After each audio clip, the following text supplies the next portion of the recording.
So as you can tell from that introduction, most of my resume looks like a medical CV these days.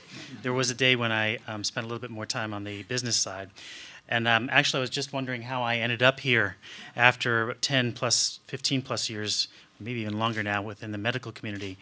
And I think the real reason why Priya tapped me to join eMedEvents didn't really have anything to do with the fact that I have an MBA and an MD in a combination. It was actually the result of the recent Business Week rankings, where my alma mater, Duke, actually outranked Harvard, which is Priya's, for the first time, and we were #1. So the reality is that Priya hired me under the adage of, if you can't beat them, then hire them. So my introduction to eMedEvents is through Priya and actually through Dr. Spitz here. It was an unexpected meeting. I'd signed up for a conference on epilepsy so I could get more CME and learn more. And before the conference started, Dr. Spitz introduced Priya to us, who then took up the spotlight and talked about her vision for eMedEvents and what it would be, and asked for our input and our support. And I was very impressed with Priya. She had a lot of poise. She was clear. She clearly had drive, and her business plan was well organized, even in the short presentation she was giving us before our lectures. So I decided to learn more about what was going on with eMedEvents at that time. And the more that I spoke with Priya that afternoon, I realized that she had several unique characteristics which I thought were important and were probably going to make her a winner. The first was that her business acumen isn't good, it's superb. And the business plan that she has laid out and the trajectory for this company is tremendous. And then I think maybe most importantly, this is a woman and a group of people that I'm now meeting and getting to work with more, who are driven by right principles. And what I mean by that is that first, there's a desire to support and serve others, and then from that desire, they build the business and then their fortunes, rather than the other way around. So I thought this was very important, especially if I were going to be getting back involved in business to the same extent that I have been involved in medicine so recently. It was a number of months later when Priya approached me and asked me if I would be willing to review the site and take a look at it both from the perspective of the MD, the end user, and then also from the MBA. And then she asked me for more. She said, by the way, do you have any friends that you could get to review this site? And then she asked me for more again. She said, could you do that by Wednesday? So, and then you know what happened, right? Because when Priya asks you these things, you end up saying yes, and the next thing you know, you're doing it, and then a lot of good things happen. So that was sort of how the initial introduction started. When I got into the site, honestly, I thought it was good in a number of ways and had some excellent features, and but I think it came up short in a couple of points, and so I said so. And I didn't pull any punches.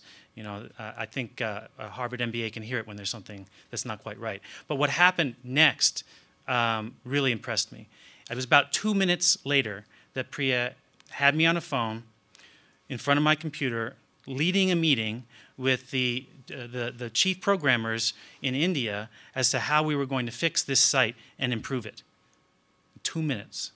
And less than 8 hours later, almost all the points that we discussed were fixed. They were changed. The site was better. It happened that fast, and it keeps happening that fast. So eMedEvents is a company and has a website that evolves very rapidly. If you think you like what you see today, just wait a week and take a look again, because it'll be even better than that. This is also a good thing because the market keeps changing and moving very quickly. So that was my introduction to the company, and I want to give you a perspective from my perspective as a doctor as to why I think, what it's like to be a doctor today, and why I think that eMedEvents is going to provide the services that we need. So I'm a board-certified neurologist, and that means, though, that I still have to take 270 hours of continuing medical education before I can go and take my board certification again. And if I don't take those hours of education, I can't even sit to take the test. So, and I'm not alone. I mean, neurology is only one of all of these specialties. Every single person who has finished with their training in the last 15 or more years is obligated every 10 years to go back and take this test again. And I guess what I'm trying to say is that somebody changed the rules on us. You know, there was a time when you got board certified, Mark, and then it was okay that you didn't necessarily need to continue to stay up on your game, but the times have changed for the better, and now we do. And what does that mean? That means that I have to take a lot more education, and that means I have to go to a lot more conferences. Do you think that I have the time to organize that? No, I don't have the time to do that. I'm busy seeing patients and doing other things. Would I like to have a great conference experience? Yes, I would. So from a very personal standpoint, from this experience, it's very clear to me that eMedEvents has positioned itself brilliantly. The timing is perfect, and the growth is bound to happen. So I'm very excited. With that, I think I'm going to close my comments on this, and I would like to introduce Dr. Mark Spitz. It's actually my great pleasure to do so. Dr. Spitz has been one of my professors when I was a resident. He's absolutely one of the smartest men that I've ever met. One of my favorite teachers. He's been called one of the probably the best epileptologists in the state, if not the West. He's a collector of vintage ties, a chess master, a polymath, and from my perspective, none of that matters. Because what really matters is the gift that he gives his patients every day. And it doesn't matter if the patients walk funny, or can't talk right, or dress weird.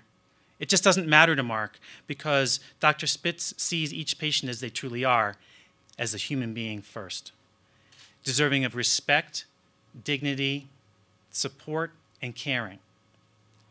He sees them as a person. And at the moment when they meet in his office, Dr. Spitz's patient is the most important person in the world. Ladies and gentlemen, Mark Spitz.